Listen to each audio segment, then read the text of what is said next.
capable of keeping pace with global developments and achieving a quantitative leap in Egypt's investment climate.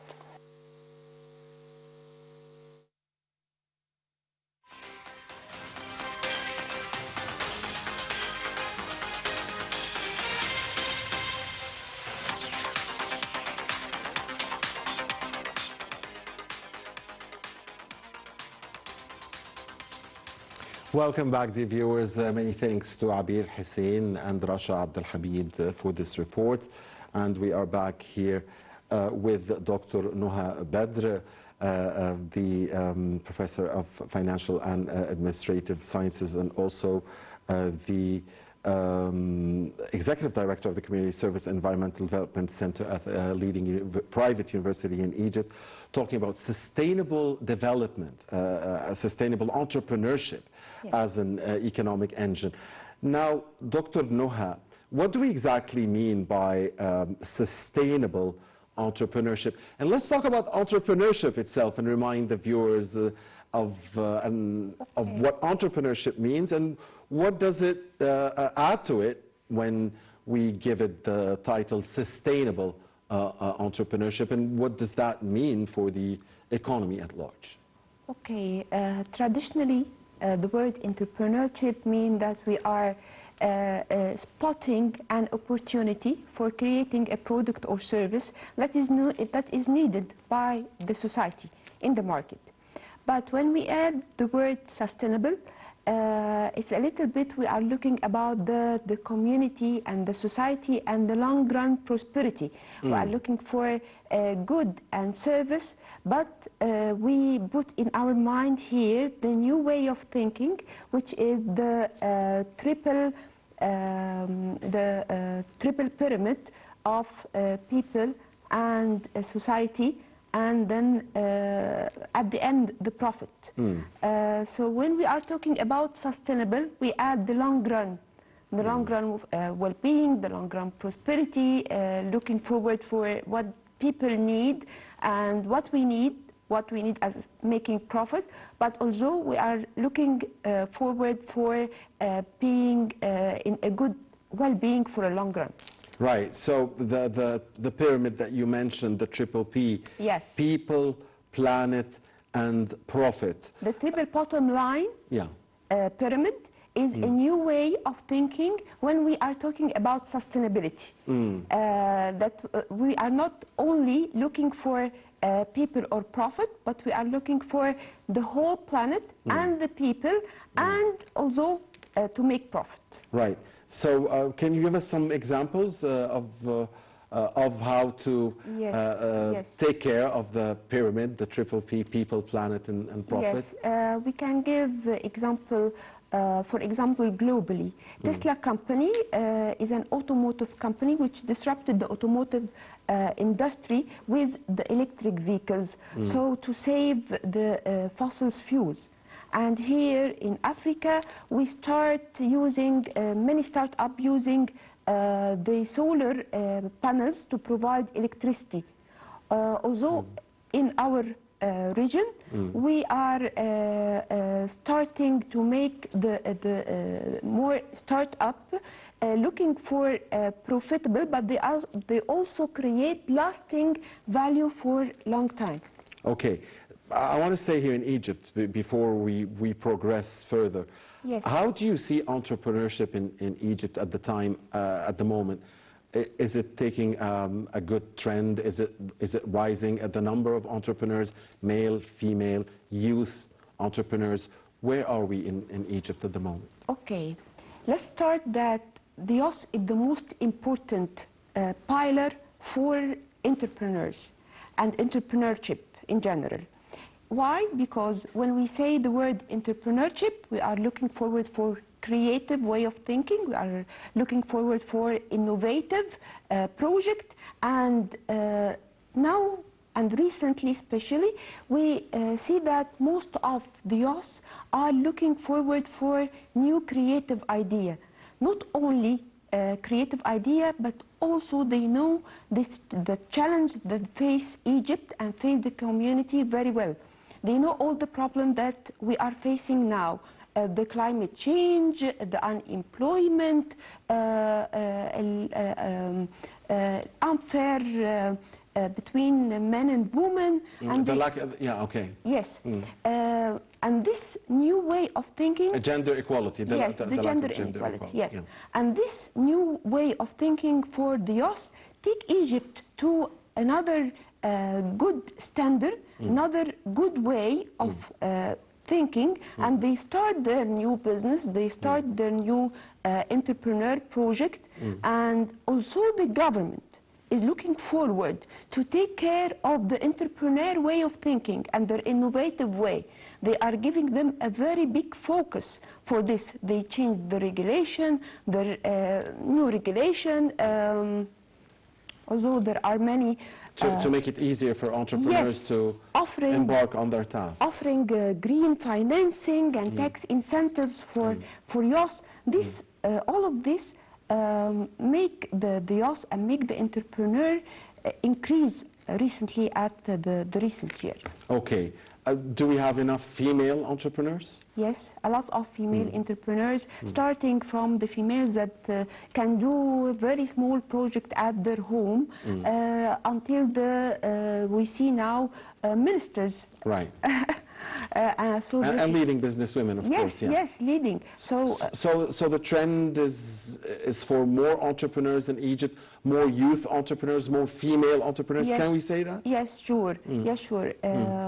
Yes, bring the energy, bring the creativity, and I think that in Egypt there are many conferences now dealing with entrepreneurs, how to monitor an entrepreneurship in university and schools. There are now centers for entrepreneurship, entrepreneurship incubators and centers, and they are monitoring the students how to be prepared, so they, if they are graduated, they can do their own business. You as a lecturer, as a professor, as a teacher to many university students, do you spot certain characters as, you know, as a potential entrepreneur? Can you spot that? And if so, what are the characters that you usually look for in a potentially successful entrepreneur, be it male or female? Maybe or is it difficult to spot potential entrepreneurs? We don't spot characters. We don't spot characters, but we always spot the whole business. I can spot character. You know what? You know, the entrepreneur is not a character, but it is the whole entrepreneurship, the whole knowledge, the whole success, how we deal with the business. But we have a lot of companies that nowadays can be a very successful example as entrepreneurs, but we can't spot a specific character because this may confuse the students. Okay, and I wanted to ask you also about the linking sustainability to the economy. I mean, how can entrepreneurship help, sustainable entrepreneurship help the economy of a certain country? How important is it to an economy, a national economy? Okay, let's start step by step.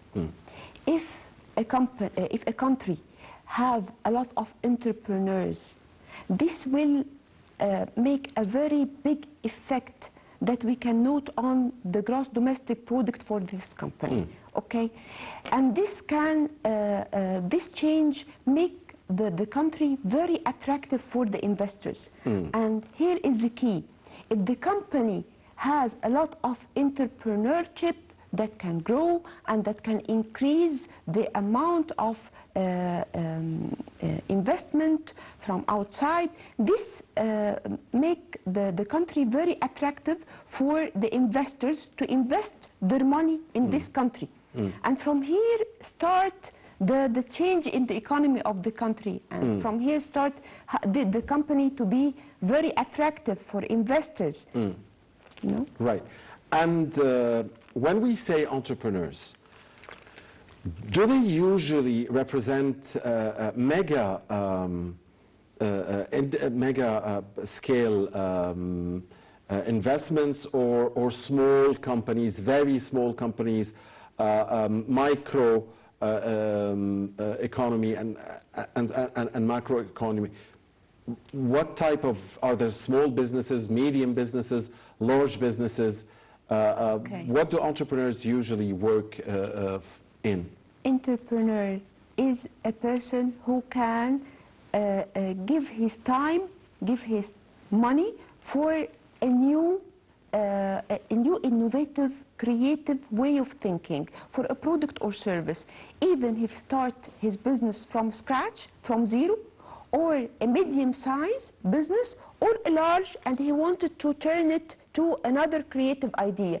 So if I start from scratch and I have a creative, innovative idea, I am an entrepreneur. If I have a medium-sized company and I want to change my mind, change my way of doing the business to be more attractive, and I have a creative one, I am an entrepreneur.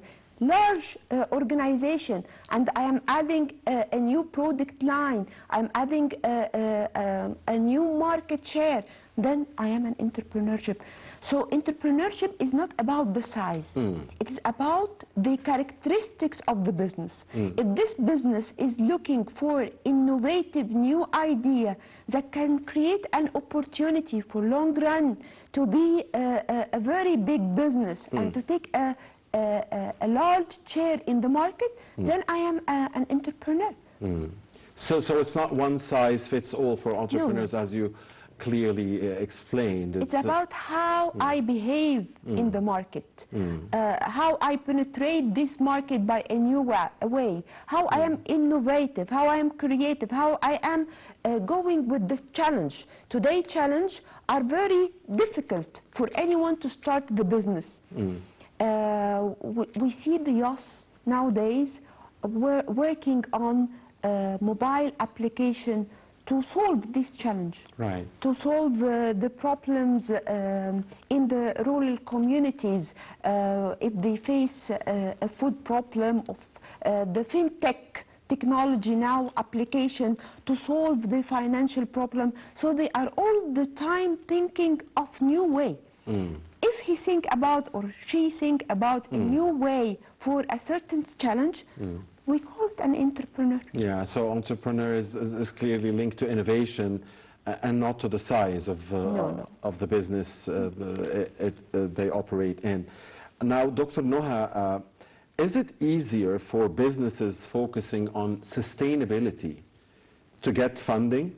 Is it easier now to get access to funding for those who focus on sustainability, for sustainable entrepreneurs? Okay, I will start to focus on something first.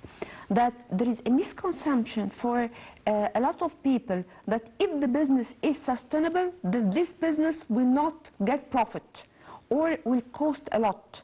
But this is wrong. If the business is sustainable, this means that I will get more profit. Absolutely. Yes, because I'm not... That makes sense. Yes, because I'm not just working right now for today or for tomorrow. If I am looking for how to reduce the operating cost, how to work for a long run, how to increase my productivity for long time period. Then I'm looking for sustainability, and I will gain more. Yes, sustainability focus on strategic way of thinking. How I am looking for my business after 5, 6, 10 years. So if I am now paying for some cost, I will cover it soon. But if I'm not working on the sustainable basis, I'm getting a lot of cost today that I can't cover it on the long run.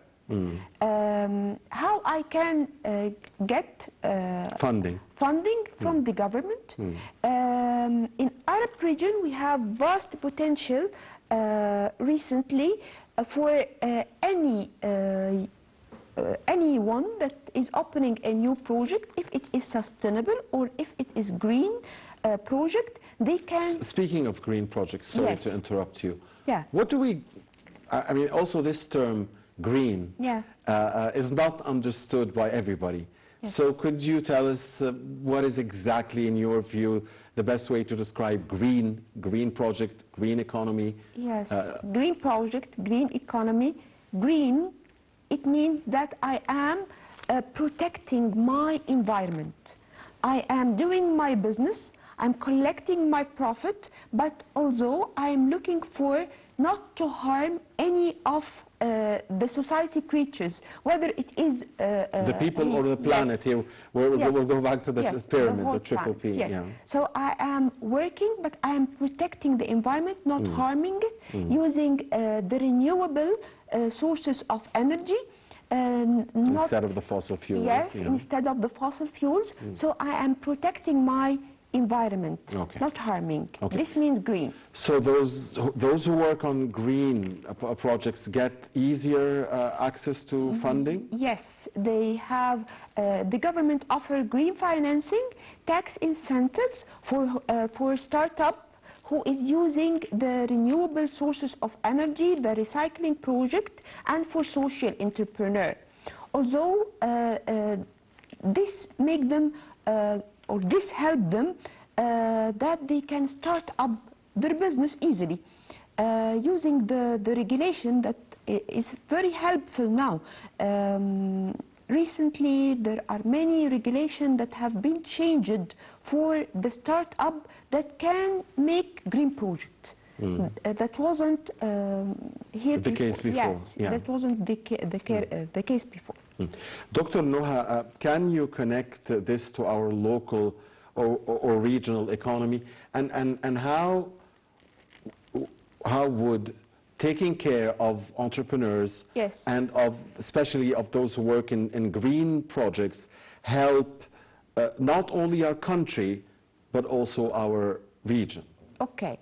In Arab region, we have vast potential for the solar energy project, especially the solar energy project, which couldn't only reduce the electricity cost, but also position the region as a global exporter of clean energy. And this is a very good position for our region. Another example is the sustainable tourism, and this is a very important track that we are looking forward now. If we protect our heritage and natural landscape, then we can attract a more eco-conscious tourist, and this will generate more income and more job, and will also protect our culture. In agriculture, sustainable practice, the new sustainable practice like the hydroponics and the aquaponics could tackle the food security challenges, which reduce the dependency on import.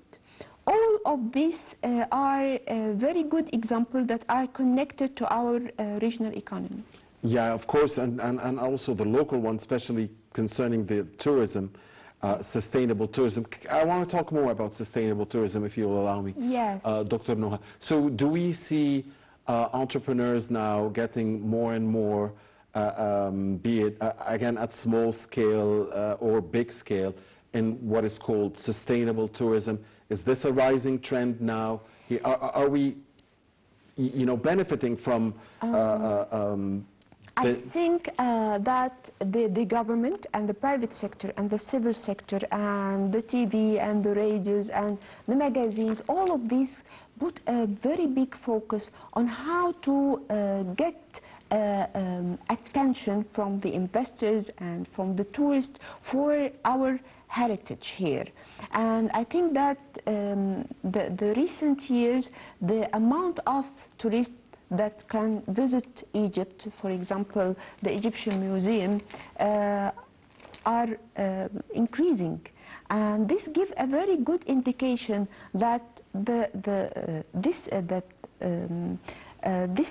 sustainable, what we call sustainable change, we can see it.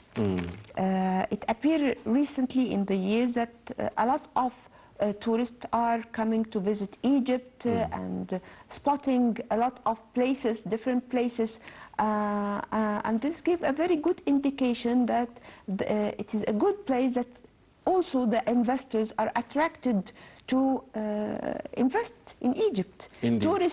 Tourism in general give a very good indication that this country is healthy or not.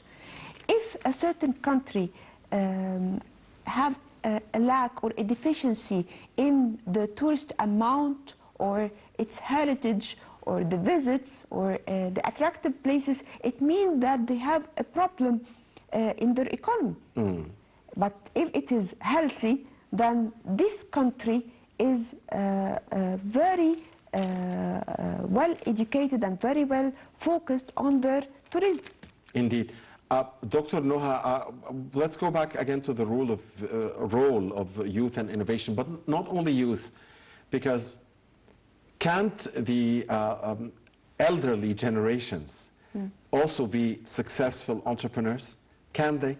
And can they also help in the economy, or is it strictly confined to youth in your view? You've talked earlier about the youth, the importance of getting them involved in entrepreneurship through their innovation and their creative thinking.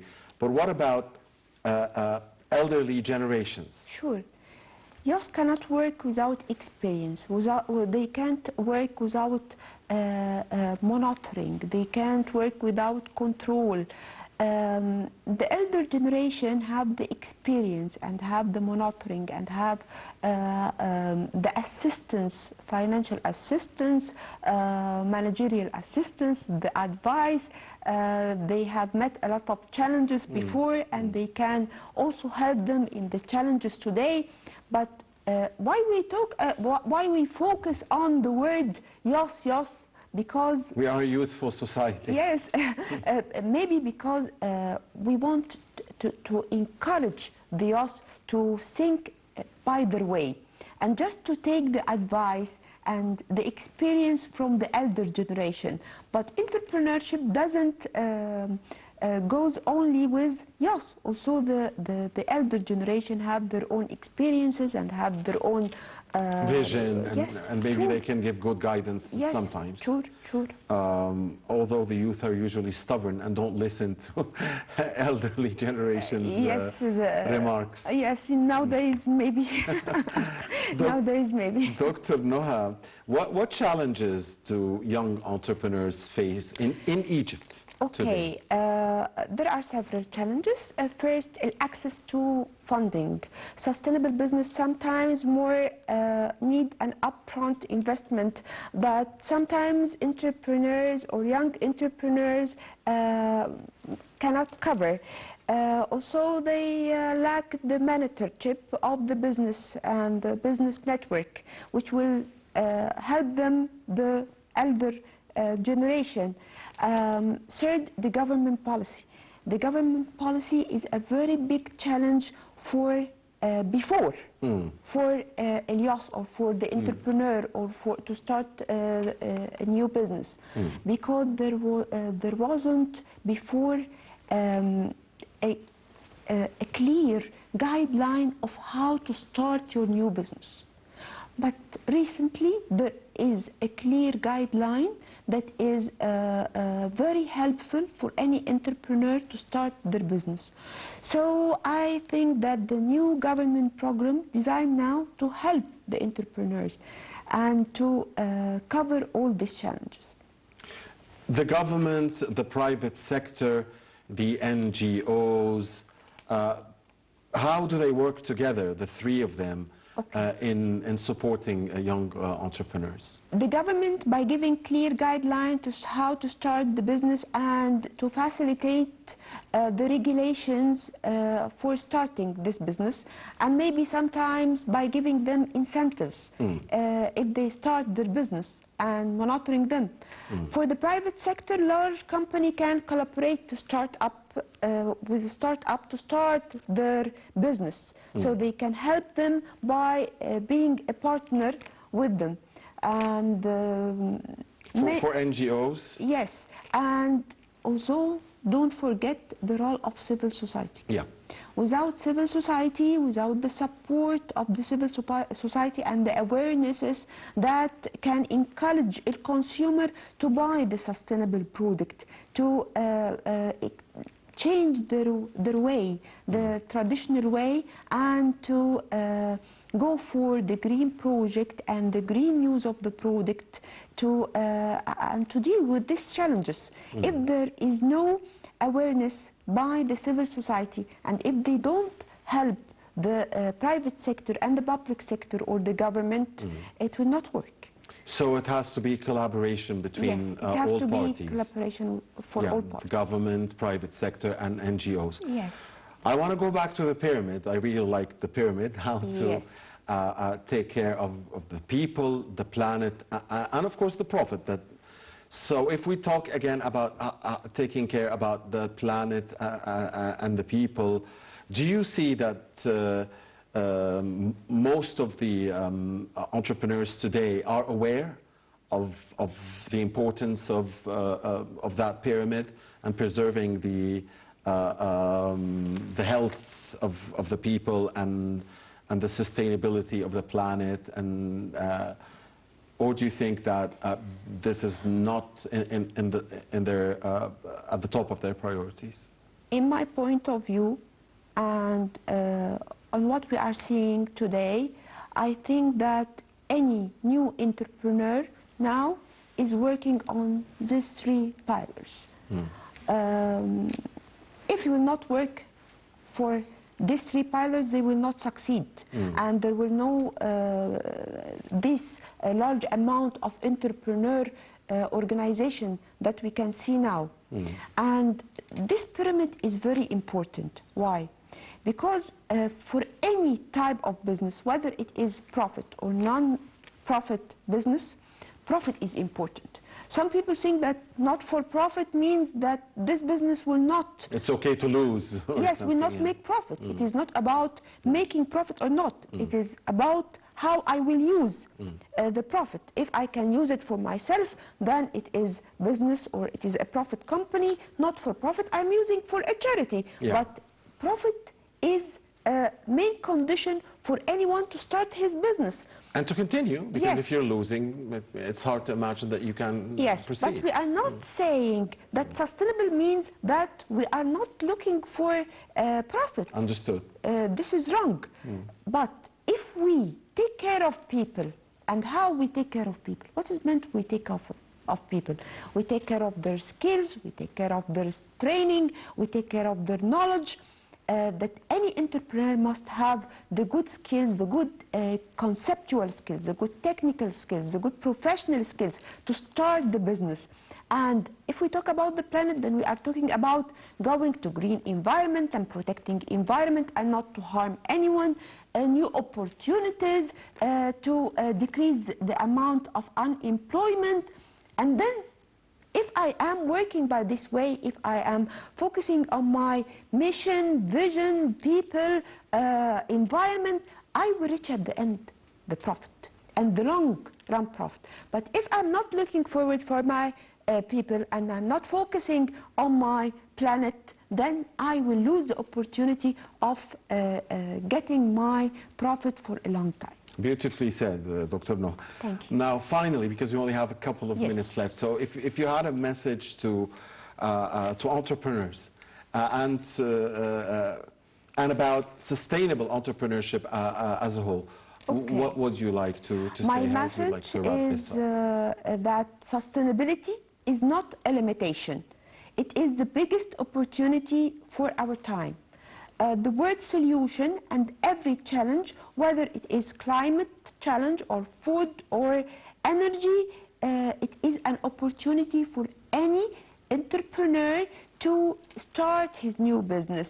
And don't think about building just a business, but think forward for building a legacy business that respects people and planet, and at the end building new economy by new way. Here goes the pyramid again. Yes. That was a key, a very important key indeed. a sustainable entrepreneurship as an economic engine, and as Dr. Noha beautifully laid out, how important it is to care about the people and about the planet and not just the profit. Thank you very much. Dr. Noha Badr, the Executive Director of the Community Service Environmental Development Center and the lecturer at the Faculty of Financial and Administrative Sciences at a leading private university here in Egypt. It's been a pleasure, and we hope to see you again. Dr. Noha. Thank you. Thank you, dear viewers, for watching us. Please stay with Nile TV.